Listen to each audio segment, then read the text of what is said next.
que los bancos crean dinero. No solamente es la Reserva Federal que imprime dinero en Estados Unidos, no solamente es el Banco Central Europeo, Banxico aquí en México. Los bancos, el sistema financiero imprime dinero, porque en cuanto les llegan los depósitos, ellos tienen un efecto multiplicador. Yo creo que también el mundo de las inversiones, su primera función es acumular capital, ¿no? En el mercado secundario, lo que conocemos ahí como la bolsa, ahí no se está generando nada, es un juego de suma cero. Es solamente cuando se invierte directamente en empresas que se está ayudando a crear de alguna manera.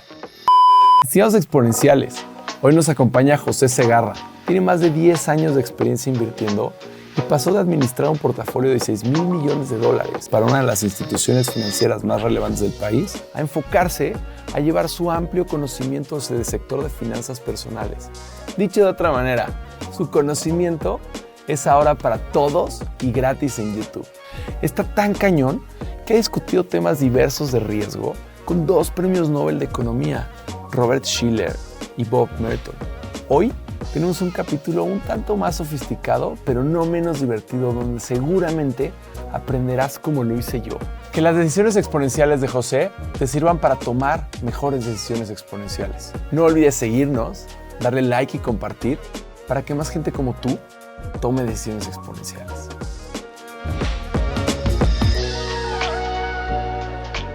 Bienvenido. Muchas gracias por estar aquí, José.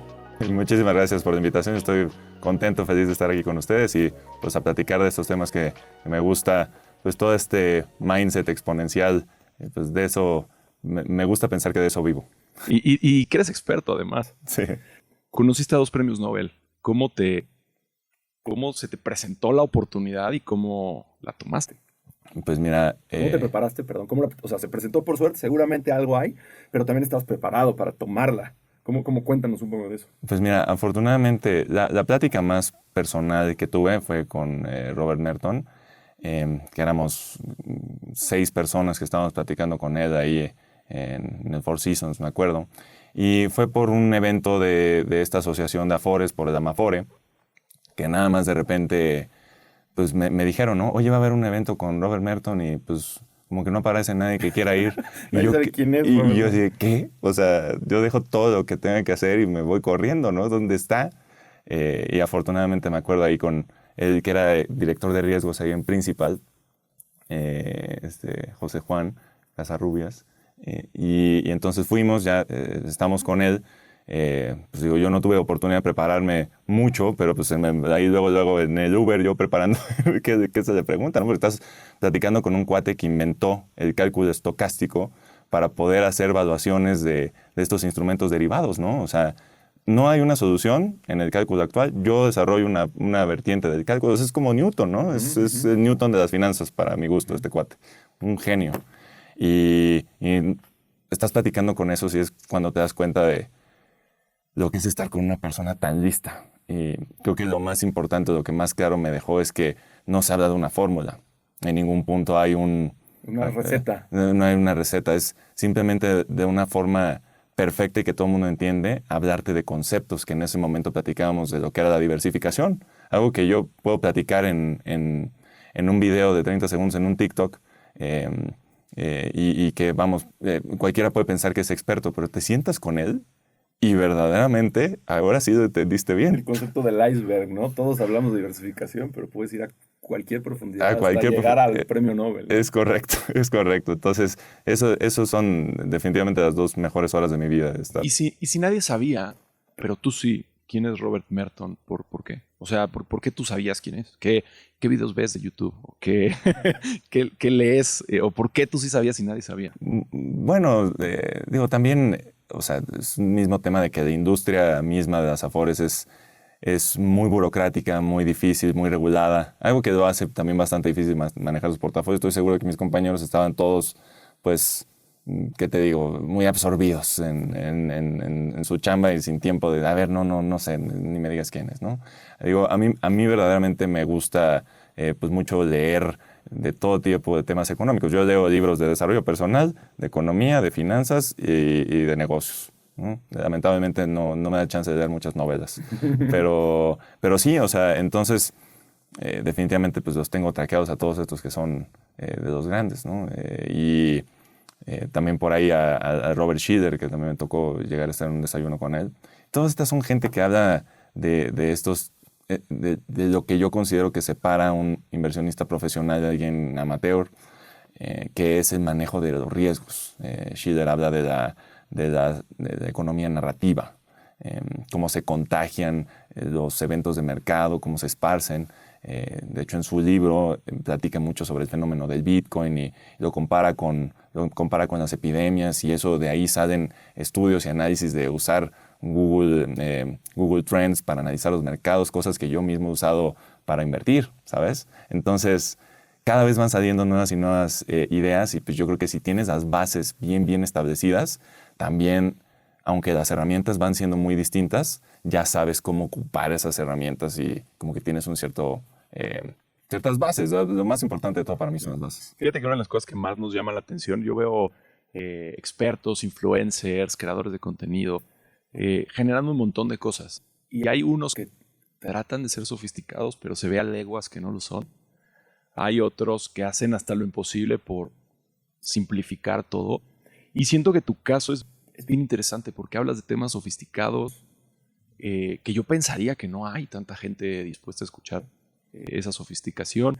Pero al revés, tienes un montón de gente que te sigue, que le gustan esos temas sofisticados, y eso me encanta porque comienzo a ver una sociedad que empieza a evolucionar, ¿sabes? Que no nos quedamos con el Finance 101. Creo, desafortunadamente, que este no es el podcast para tanta sofisticación, ¿no? Y justo por eso,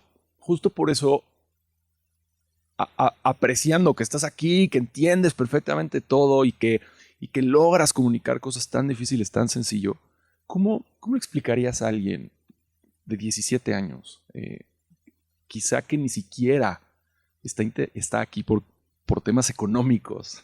¿Cómo le explicarías a alguien la gráfica exponencial, el interés por el interés compuesto, esta curva? ¿Cómo? Pues igual en un tema más personal, creo que podría reducir la mejora continua, ¿no? Al mismo concepto de lo que es invertir. O sea, de retrasar, sacrificar hoy para tener más mañana. Entonces, pues eso está en el mero centro de ¿Pero por qué quisieras hacerlo? pues porque el sacrificio de hoy es más chico que el beneficio que vas a tener mañana acumulado, ¿no? Ya si comparas el beneficio en absoluto contra el sacrificio en absoluto, termina siendo mayor el beneficio. Claro que mucho tenemos hoy en día pues una mentalidad más de inmediatez, porque pues también nos ha entrenado mucho pues nuestro celular, que nos da resultados inmediatos. Todo al instante. Todo, ¿no? ¿Qué quieres? Ahí lo tienes en el instante. Y bueno, eso también como que nos saca un poquito de la realidad, de que las cosas en la vida pues no son así. Entonces, pues bueno, cualquier gran logro necesita un periodo de años, ¿no? O sea, y yo creo que yo, como todos, si alguien que tiene 17 años hoy o alguien que tenía 17 años hace 10 años, nos enfrentamos con lo mismo. Queremos rápido, queremos crecer.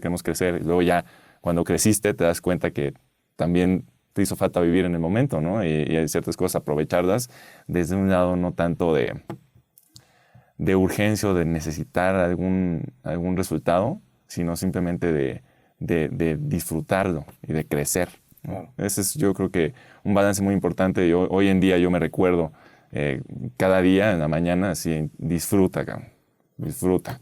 Pero disfruta, no echar desmadre, Sí, ¿no? Sí, Sí, exacto, no te drogues. Ajá. No, ese grado. Sí, o sea, Disfruta el amanecer, ¿no? sí, o sea, disfruta el trabajo desayuno, en el sí, trabajo. el desarrollo, el crecimiento mismo. Sí, yo creo que esa es la parte tan importante, que también no necesariamente tenemos que verlo como un sacrificio, sino tal vez como una siembra, ¿no? No tiene que ser algo así tan desgarrado de vestiduras, haz de cuenta.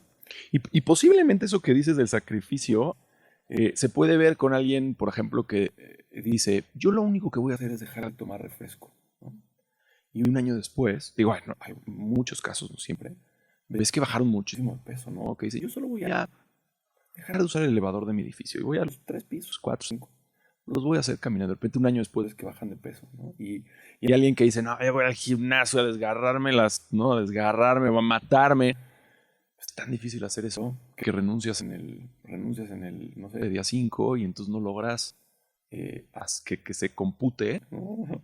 Ese micro esfuerzo durante meses. Claro, sí es, o sea, mucho más sostenible todo el tema de la consistencia que el gran esfuerzo de trancazo. Es un shock, ¿no? Yo creo que ni en economía, ni en finanzas, ni en la vida, ni en lo que sea, en relaciones, en lo que tú me digas, la terapia de shock no jala. Claro. De hecho, la terapia de shock. De hecho, si volteas a ver la fórmula, principalmente tiene 3 variables, ¿no? El capital, el rendimiento y el número de periodos. Uh-huh. Y si tú le subes 1 al capital, le subes 1 al rendimiento, le subes 1 al número de periodos, ¿no? O bueno, 20 a lo mejor, 20 al capital y lo computas con 1 periodo, 1 de rendimiento. O 20 de rendimiento con 1 de capital y 1 periodo. O 20 periodos con 1 de rendimiento y 1 de capital. Te das cuenta que es el número de periodos el que es el tiempo, ¿no? Sí. Lo que hace que reviente la fórmula. Sí, el número de repeticiones. El número de repeticiones. Es cierto. Y fíjate que eso me parece, no había pensado de esa manera, pero creo que también eso pues, te lleva, o sea, tú como persona o una persona moral, una empresa, todo el mundo puede pensar de esa manera y reducir todo, pensar por primeros principios, ¿no? Justo platica mucho de esto Elon Musk, uh-huh. Y no hay más primer principio que la fórmula, de que te fuiste aquí.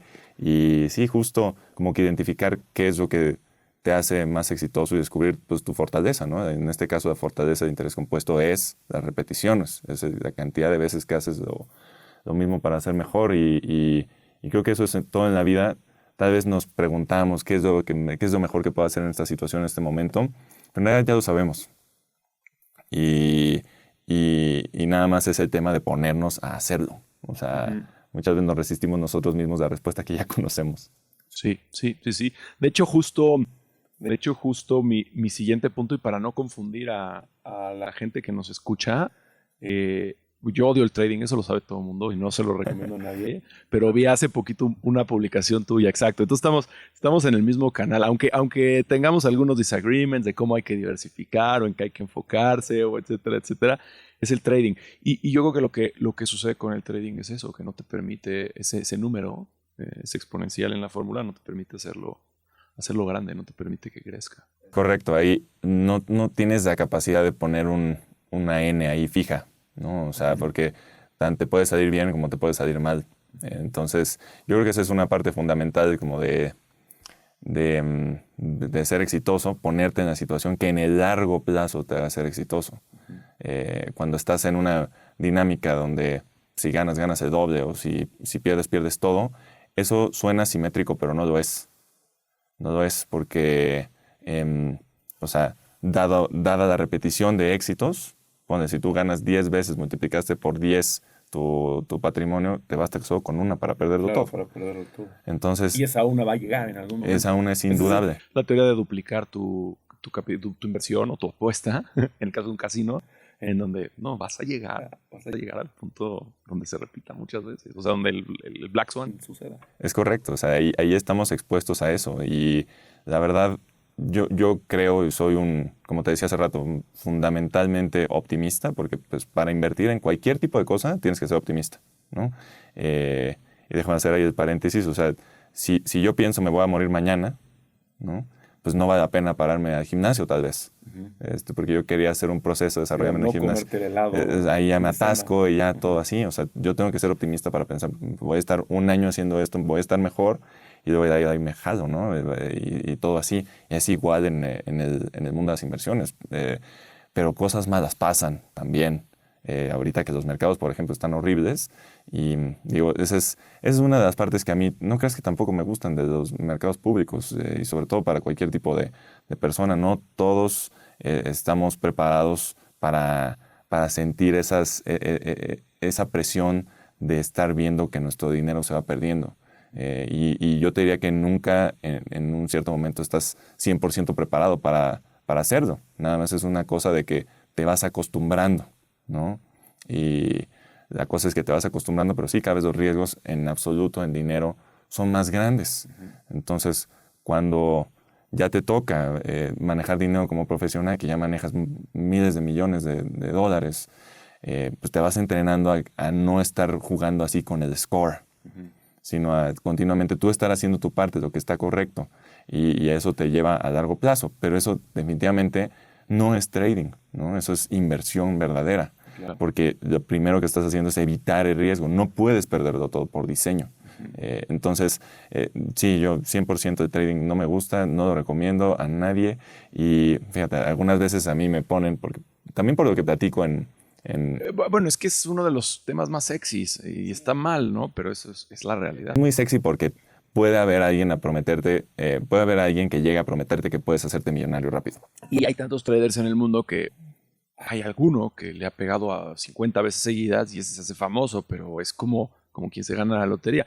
No porque haya gente que se gana la lotería, debemos todos de comprar boletos de lotería. Es correcto, sí, sí, sí. Entonces, mira, yo creo que hay que tener mucho cuidado y mucho respeto con eso, porque sí, o sea, en algún momento te truena. Y pasó en esta subida del mercado. Creo que el dato está en que 20% de todas las cuentas de inversión que se abrieron en Estados Unidos ya se cerraron. Porque sí, igual si entraste el año pasado a finales del año, noviembre, diciembre, principios de y te metiste tomando los riesgos que se tomaban, ya perdiste el 80% de tu dinero. Claro, y si tienes 60 años porque te convencieron con publicidad, ¿no? Si hubieras invertido en Tesla, tendrías 700% de rendimiento, que yo digo, a ver, espérate. Si hubieras invertido en Tesla el 4 de abril a las 3 de la tarde, ¿no? Y te hubiera salido el 28 de no sé qué mes a la 1:30 y solo hubieras comprado eso, entonces tendrías 700% de rendimiento. Pregunta, Robin Hood, ¿cuántas de tus varias decenas de millones de cuentas que tienes hicieron 700% de rendimiento? Y estoy casi seguro de que la respuesta es ninguna. Estaría muy bueno que hubiera transparencia de eso en cuanto a ver cuántas cuentas ganaron. Que algunas plataformas, los de CFDs, sí dicen, ¿no? Pero lo que te dicen es algo malo. Te advierten, te dicen 80% de la gente que invierte apalancado, multiplicando el riesgo de su inversión, pierde su dinero. Pierde todo su dinero, te dicen. Pero de todas maneras ahí vamos. Pero es que tú siempre eres el único, ¿no? Que no le va a pasar. Y tú conoces al único que no le pasó. Sí, y ese es un efecto del behavioral economics, de todos estos efectos de sesgos cognitivos. Y por ahí hay varios libros que lo describen, de varios muy famosos, entre ellos el Dan Ariely, que platican, por ejemplo, hablando de un tema que es distinto, pero que pasa mucho igual. ¿Tú te consideras que manejas mejor? ¿O peor que el promedio? ¿Igual que el promedio o más mal que el promedio, peor que el promedio? ¿Mi portafolio personal? No. Manejar. Tu carro. Bueno, yo voy a caer en la trampa diciendo que manejo mejor que el promedio. Más del 80% de la gente dice que maneja mejor. Y eso por definición es incorrecto, ¿no? Tendría que haber 50 y 50. Sí, es imposible eso. Así es. Y eso pasa absolutamente con todo, ¿no? O sea, todo el mundo pensamos que somos mejores de lo que verdaderamente somos porque luego ignoramos el factor suerte. Que la suerte está presente en todos lados. Está la suerte presente desde en dónde nacimos, en qué momento y en qué país, en qué lo que sea. O sea, año, siglo. Sí, que indudablemente también naciste ahorita. Tuviste mucho más suerte de nacer en 1600 ahí mientras estaba atacando la peste. Sí, a lo mejor Luis XIV todavía tuvo más suerte que tú, pero no hay muchos más. Sí, exacto. O sea, si lo ves en porcentaje, era mucho más difícil, pues, nacer y estar bien en un lugar que ahora. Muchos habla, ese tema me llama mucha atención, muchos habla de la desigualdad que se va creando y todo, pero ahora mínimo, si creas una empresa puedes llegar a acumular capital. Antes, imagínate tener más riqueza que Tutankamón, a ver qué opina. A ver qué pasaba. Opinaba, ¿no? Si intentabas comprar el terreno de al lado, ¿no? No, hombre, pues obviamente eso no se podía y si te amenazabas la posición de la figura del poder, cuerda. Claro. Sí, definitivamente. Oye, y dado que eres súper sofisticado, una de las cosas que yo me pregunto siempre que veo tus videos es, claramente tú estás especulando menos que los mortales. Uh-huh. Pero ¿qué porcentaje? Y digo, no, la pregunta no es qué porcentaje, porque evidentemente no se puede contestar, pero ¿cuánta gente allá afuera, aunque hace todo lo que dicen los libros y aunque hace su mejor esfuerzo, también está especulando porque no termina de entender las dinámicas globales, no termina de entender el riesgo que está adquiriendo, no termina de diferenciar un trade de otro, una acción de otra, o no termina de entender el ciclo. O sea, ¿cuánta gente de plano no debería de tener una cuenta en una casa de bolsa que únicamente le dé la opción de inversión? Híjole. En promedio, si nos vamos al promedio, que a mí no me gusta hablar de los promedios porque son muy heterogéneos, pero yo creo que, o sea, está más bien el dato de 2000 a 2021, cuánto pagó el S&P en promedio, estoy incluyendo la crisis, ¿no? 2020, de S&P, las acciones de Estados Unidos, más o menos arribita de 8%, ¿no? Anual. Y los inversionistas pequeños, los retail investors, ¿Y cuánto dinero hicieron? ¿No? como 1. Claro, 5 veces menos. O sea, digo, porque a veces la gente dice, ay, ¿cuál es la diferencia entre 1 y 5? 5 veces. 8. Perdón, de un 8, 8 veces. 8 veces. 8 veces que, aparte, invertir es una chamba, ¿no? O sea, es una monserga. O sea, si lo estás haciendo, de verdad, yo peleo mucho contra estar pegado ahí en la pantalla, porque indudablemente a mí me gusta. Y con criptos a las 3 de la mañana te liquidan, ¿no? Peor. O sea, ahora ya está horrible. Yo no sé cómo... O sea, ojalá que nunca pase eso en los mercados tradicionales, porque sí estaría de flojera estar 24/7, porque en realidad, te digo, yo en mi caso sí podría estar todo el día pegado viendo grafiquitas, y más que gráficas de precios, viendo temas macroeconómicos, indicadores, como que conectando las diferentes cosas, ¿no? Y eso es lo que tienes que armar como una cierta narrativa. Y aquí con esto voy al tema de la palabra especulación. En algún video alguna vez alguien me dice, pues esto igual es para los especuladores como tú y tal. Y luego uno piensa así, pues yo no soy especulador, yo soy inversionista. Pero luego pasa algo y dices, bueno, es que no vi esa relación, ¿no? En realidad yo sí soy un especulador, porque lo que hay que definir es la palabra. Y en el momento que tú estás tomando una pequeña desviación o haciendo algo diferente a lo que te podría dar el mercado mismo, ya estás especulando, sea el horizonte que sea. O sea, si tú ya inviertes, porque mucho se habla de la teoría esta de tú invierte como está el mercado repartido, que es una forma subóptima de invertir, ¿no? Pero digamos que esa es tu base. Pues subóptima, quizá para ti, no sé si es subóptima para el average Joe, ¿no? Sí, Incluso. O sea, subóptima para invertir como profesional. Ajá. De acuerdo. Y en el momento en que tú haces algo diferente, ya estás especulando, aunque sea por una mínima parte, ¿sabes? Claro. Entonces, eso ya estamos poniendo un tema de contexto, que es, eres un inversionista profesional que sabe qué está haciendo o no. Si no sabes por qué estás comprando Tesla, ¿cómo se llama la de? SpaceX.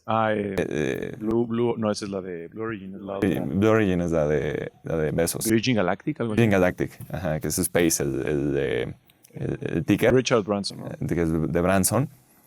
O sea, ya cuando estás comprando eso y no sabes por qué y nada más es porque va a subir, o sea, eso es una especulación. Sí, o porque estoy seguro que va a minar un asteroide con diamantes. Y eso también, como en otras inversiones como el Bitcoin, también es una especulación que luego te das cuenta cómo se crea toda una narrativa alrededor como para justificar algo que está pasando que verdaderamente no tiene nada que ver. Y todo es una gran especulación. Entonces yo creo que no está mal especular, ¿no? Pero si lo estás haciendo, especular rima con apostar, ¿no? Y entonces hay que asignarle una pequeña parte de tu portafolio e invertir bien a otra parte. Y habría que entender qué tanto estás especulando, ¿no? Porque a mí me encanta el ejemplo de, oye, ¿por qué Tesla no está vendiendo? Pero ya pasaron los drones por encima de las fábricas y tiene cientos de miles de coches estacionados, pero no los está vendiendo. Y sale Elon Musk y dice, es que no nos ha llegado un cable USB que necesitamos de China que conecto de la computadora al sensor. No puedo venderlo sin el cable USB. China está parado, ¿cómo se llama? El barco está parado, el no sé qué. Perdónenme todos los inversionistas, yo no lo vi venir. Claramente ustedes tampoco. Y a todos se nos fue a la fregada el precio de la acción, ¿no? Entonces, bueno, ok, yo estaría dispuesto a especular con eso. Supongo que hay gente que también estaría dispuesta a especular con eso. Pero hay que entender que shit happens, ¿no? O sea, hay que entender que no puedes juntar todos los puntos y decir, esto es 100% seguro. Va a haber un cable de USB que va a faltar en algún lugar del mundo y tu inversión no le va a ir bien. Entonces, ok, ¿ya entendiste? Sí. Está bien, toma el riesgo, no pasa nada, pero tienes que saberlo. Ahora, ¿tú eres el cuate que solamente se le va el cable USB o eres el cuate que se le va todo? Se le va todo porque invirtió con un anuncio que dice, si hubieras invertido en Tesla tendrías 700% de inversión. Si eres el cuate que se le va todo, quizá no deberías de estar haciéndolo, ¿no? Si eres el cuate que se le va el cable de USB, quizás sí. Y entonces tienes a los dos extremos, sí, ¿no? ¿Dónde está el medio? Creo que es algo muy personal, pero definitivamente hay un medio y cada quien debería tratar de encontrarlo. Definitivamente. Y digo, ahorita que estás platicando esto, también recuerdo mucho una plática que tuve ahí con Jaime Lázaro, aquí el presidente de la sociedad de CFI, que, bueno, o sea, hay que tomar en cuenta que en el centro de nuestra esencia como humanos es que cometemos errores. Y como tal, tenemos que tomar eso en cuenta, que ni siquiera puede ser nuestro error, sino el de alguien más, sino el de los mercados en agregado, la sociedad, todo mundo puede estar en un error. Y por eso es tan importante cuidar los riesgos, ¿no? Y muchas veces la razón de las fallas no es maldad en la mayoría de sus casos. O sea, dime tú cuánto tiempo pasas pensando en cómo fastidiar de la vida. Sí, claro. Sí, alguna vez hasta Peña Nieto dijo, oigan, les juro que no me despierto pensando en cómo les hago la vida más difícil. Sí. O sea, ni él ni nadie. En realidad, todo el mundo está pensando por ellos mismos y cometen errores pensando en ellos mismos. Tú no estás en la jugada ahí y es indudable que en algún momento pues, te va a cargar una pendejada acumulada como bola de nieve y no hay más, ¿no? Entonces, te tienes que cubrir ante eso. Eso es algo fundamental, yo creo, en la vida. Entonces, sí. El problema es que tengo un amigo regio que me decía, compadre, y digo, obviamente mi manera de hablar de regio es muy mala, pero me decía, compadre, es fácil, no hay que comprar barato y vender caro. Claro. Y entonces le decía, sí, y yo también puedo ser psicólogo, mira, pregúntame, dime que te sientes mal, ¿no? Y me dice mi amigo, me siento mal. Siéntase bien, compadre, ¿no? Siéntase bien y ya ves, tú puedes ser inversionista, yo puedo ser psicólogo. Claro. Entonces, claro, sin duda hay que diversificar, sin duda hay que entender el riesgo. Pero ¿cómo? Esa creo que es la gran pregunta. Y ahí están los premios Nobel tratando de responderlo. Sí, y mira, en el centro de toda inversión y hacerlo bien, yo creo para dar el primer paso como inversionista es informarse. Es la primera inversión que tienes que hacer es de tiempo para saber cuáles son tus opciones, cuánto puedes esperar ganar y cuánto puedes esperar perder. Porque mucha gente piensa como desde mi perfil de inversión, que es lo primero. Hay diferentes estilos, ¿no? Lo que yo creo es esto. ¿Cuánto puedes ganar? Primero conoce cuáles son herramientas adecuadas para alguien que no sabe, que sí las hay, y identifica cuál es el potencial beneficio, cuánto es lo que yo podría perder. Ese es el paso número uno. Buenísimo. Y ya después ya te vas con tema de tu perfil, ahí sí, y luego ya implementarlo en un esquema de portafolio. Esos son, yo creo que los 3 pasos. La hipótesis de este podcast es, entiende la fórmula de interés compuesto. Pero me gusta el cuánto puedes perder, cuánto puedes ganar. Eso hace, sí, creo que puede hacer un paso antes. Mira, o sea, en la vida, pensando en el interés compuesto de la vida, hay muchas decisiones que si las reduces a cuánto puedo ganar y cuánto puedo perder, te das cuenta de que lo que puedes ganar es muchísimo, infinito, y lo que puedes perder es nada. Nada, unas horas, un año de trabajo, unos meses. O un no rápido. O un no. Buena, ¿no? Sí. En una fiesta, la chava que te gusta, decirle, ¿bailas conmigo? Ajá. Esa es ¿cuánto puedes ganar, cuánto puedes perder? ¿Cuánto puedes ganar? Una relación increíble, ¿cuánto puedes perder? Puede que hasta le caíste, te reventó una cachetada, ¿no? Sí, es tops. Pero bueno, ya paró. Sí. Entonces, yo creo que ese análisis muchas veces no lo vemos. Sí. Y me gustaría agregar, y como dirán, vuelve la burra al trigo, ¿no? Ajá. Solo puedes calcular cuánto puedes ganar si entiendes cómo se computan las cosas en el tiempo, ¿no? Es que esta es mi pelea de todos los días. Cuando alguien tiene 10 pesos y ahora tiene 10 pesos 2 centavos, ¿no? Y te dice, o me dice, Joan, me hiciste pasar este sufrimiento por 10 centavos. Estás completamente loco, yo renuncio, ¿no? Le digo, no, confía en mí, por favor, ¿no? Es más, ya no puedes perder nada. Yo te cubro tus pérdidas. Ya no hay nada que perder. Ajá. Aguántate un periodo más. Y me dicen, felicidades. Ya no son 10 centavos, ya son 14 centavos, ¿no? Ajá. Y eso es mi pleito de todos los días. Es que 14 centavos, ¿no? O sea, cuando agregas capital, agregas interés, le reinviertes, etcétera, etcétera, lo computas en el tiempo. Se va a volver tu retiro. Se va a volver el retiro de tus hijos. Vas a hacer, depende con quién tenga la discusión, ¿no? Pero puede ser vas a hacer que en tu familia vayan a la universidad, que no tengan que renunciar a sus sueños. Vas a hacer que puedan tener el trabajo que quieren. Vas a hacer que se despierten en la mañana yendo a trabajar por gusto y no por necesidad. Y eso, la primera vez que te dicen eso, dices, órale, le entro. Y cuando te llegan 10 centavos, dices, me vieron la cara. No, aguántate. 15 centavos. Pues estoy seguro que me vieron la cara. Sí, mira, yo creo que también el mundo de las inversiones, su primera función es acumular capital, ¿no? Porque pues ya depende, ¿no? También en los mercados públicos, en los mercados secundarios, lo que conocemos ahí como la bolsa, ahí no se está generando nada. Es un juego de suma cero. Es solamente cuando se invierte directamente en empresas que se está ayudando a crear de alguna manera. Pero entonces, ¿qué es lo que es el mercado? Una acumulación de capital a lo largo del tiempo. No es un multiplicador, no es un solucionador rápido, no es una respuesta de 2x3, ¿no? O sea, así volando. Es una cosa de tiempo. Y de tiempo de que no solamente una inversión te va a hacer la diferencia, es una disciplina constante de ser inversionista. Es estar constantemente agregando para que justo ese principal también vaya creciendo lo que tú le metiste. Y entonces puedas generar todavía más intereses sobre intereses y capital sobre capital. Esa es la verdadera mecánica, cuando se vuelve más poderosa una inversión, ¿no? Cuando sí puedes tener todo esto que tú decías ahorita, tu retiro, cualquier meta intermedia que tú quieras. Entonces, yo creo que ese es el framing que hay que tener, 100%. Oye, cuando dijiste lo de suma cero, estoy completamente de acuerdo.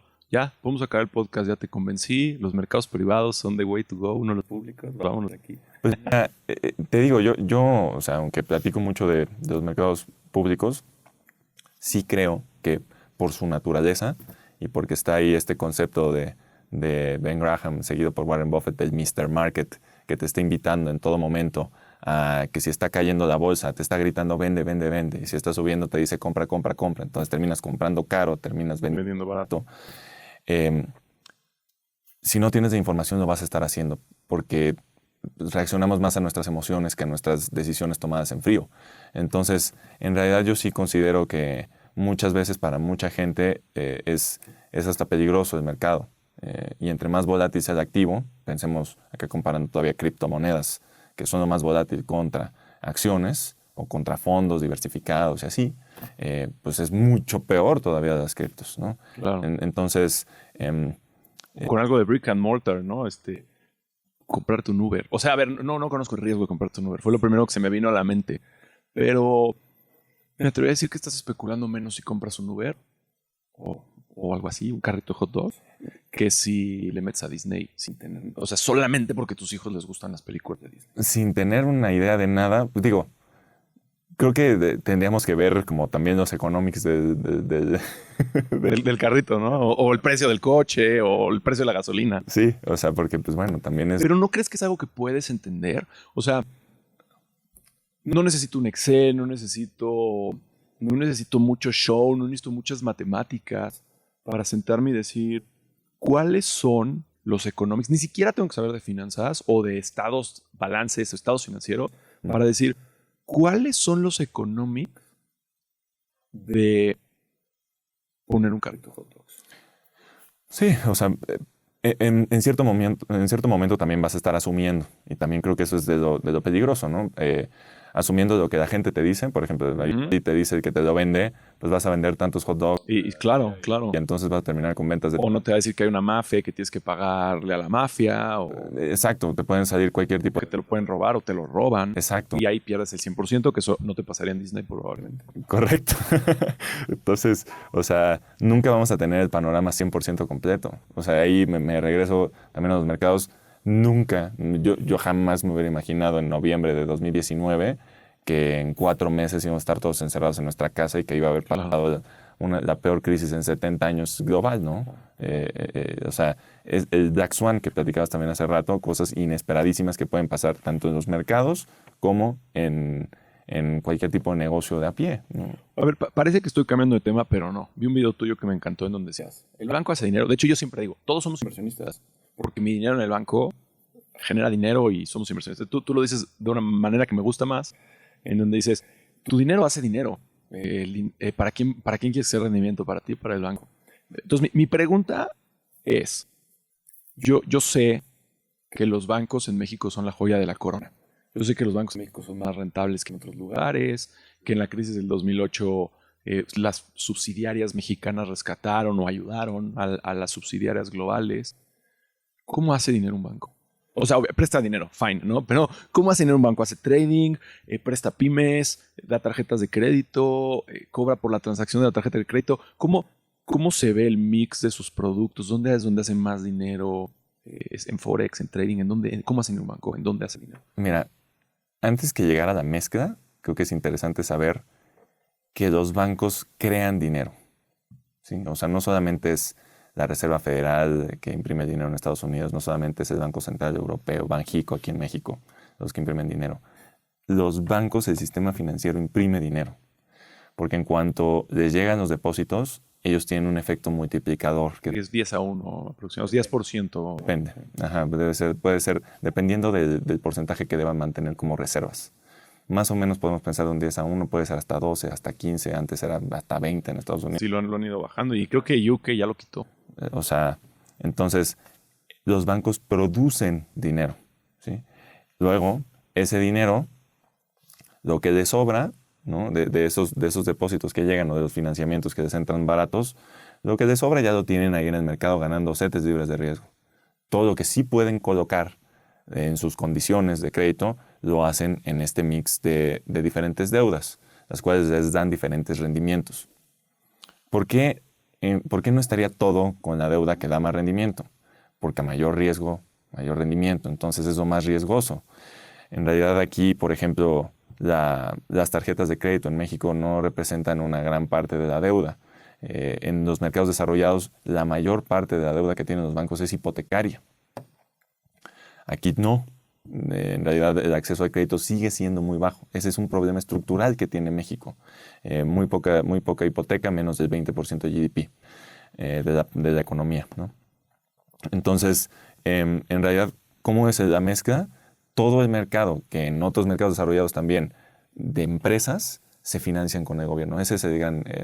con el gobierno, con los bancos, ¿sí? Empresas grandes y pymes. Empresas grandes. O sea, empresas públicas Y privadas. Y privadas. Y solamente hay algunos que salen a los mercados de capitales a través de deuda, que esa es la forma que tienen los mercados desarrollados, salir a mercados con deuda. También con equity, pero allá es muy eficiente el tema de la deuda. Entonces, hay todo este mix que tiene desde empresas grandes, pymes, hipotecas y toda la banca personal y de consumo. Si tú te vas al banco... Sí, tarjeta de crédito, crédito para un automóvil, cosas, de nómina, créditos de nómina, todo ese tipo de cosas. Si te vas al banco más grande aquí de México, así es su mezcla. Y lo más rentable, pues sí es la parte personal. Es a los que más les cobran. ¿Por qué? Porque es el más riesgoso.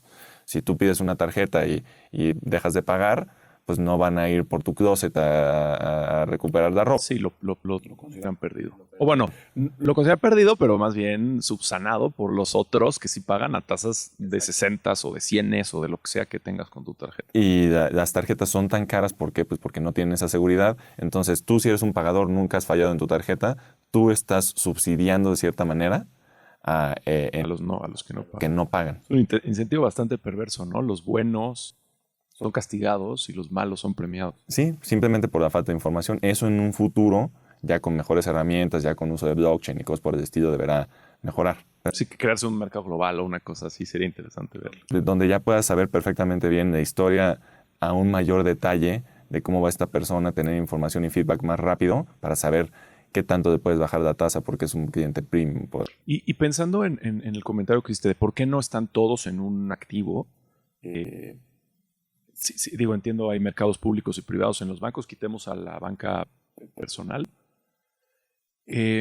¿Cómo se ven esas dos? ¿Por qué quisiera el banco tener, por ejemplo, la mitad en crédito a pymes y la mitad en crédito a empresas públicas? ¿O por qué no quisiera tener 100% de un lado y cero del otro? Pues igual nuevamente por diversificación y también por el tema de retorno. La empresa pública le paga menos, ¿no? O sea, normalmente la base para los cálculos de todas esas tasas es la tasa de mercado que se llama TIE, ¿no? La tasa interbancaria, y se le suma un cierto porcentaje. Entonces las empresas más grandes públicas que tienen menor probabilidad de colapsarse pagan menos que las empresas más chiquitas. Entonces, no sé ahorita cómo sean los spreads, pero si uno cobra 2%, el otro cobra 8, 10, ¿sabes? Entonces, pues, buscas tener algo también que te suba la rentabilidad. Sí, me queda claro que por un lado quieres tener mucho dinero, que sea relativamente libre de riesgo. Ajá. Y bien diversificado, y por otro lado quieres tener un poco menos dinero, pero muy rentable. Correcto. Ahora, los mercados están relacionados, eso está clarísimo, y no nada más, o sea, y todos los mercados globales. ¿Cómo es la relación, por ejemplo, de un banco? ¿Cómo es la relación de su deuda pública con su deuda con pymes? También está muy relacionado, o sea, si se colapsan los mercados, también se colapsan las pymes y viceversa, o hay una correlación negativa, o no se entiende, o cómo está ese tema. Fíjate que eso depende mucho del mercado. O sea, por ejemplo, en los mercados desarrollados, como Estados Unidos, vámonos a Estados Unidos, ahí sí está todo mucho más conectado. Ahorita lo que está pasando justamente es un problema con esto, de la interconexión de los mercados a la economía real. Aquí en México, como los mercados no están desarrollados, hay una menor conexión. Sí te afecta, pero no tan directamente y tan rápido. Okay. ¿Sí? O sea, es un tema más del sentimiento. Ahí sí es un tema directamente económico. Entonces, además del sentimiento, que es terrible. Entonces, si la gente, digamos, más gente invierte en mercados que se están colapsando, más gente depende en los mercados que se están colapsando, ya de repente no tienes ni acceso al crédito, no tienes confianza, no tienes nada. Entonces ese es el aspecto negativo de que los mercados estén desarrollados. En las crisis eres más vulnerable, 100%. Claro.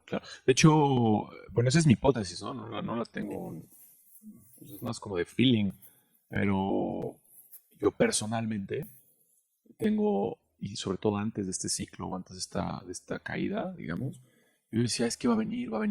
Yo no sé si va a ser de 10%, de 20% o de 50%.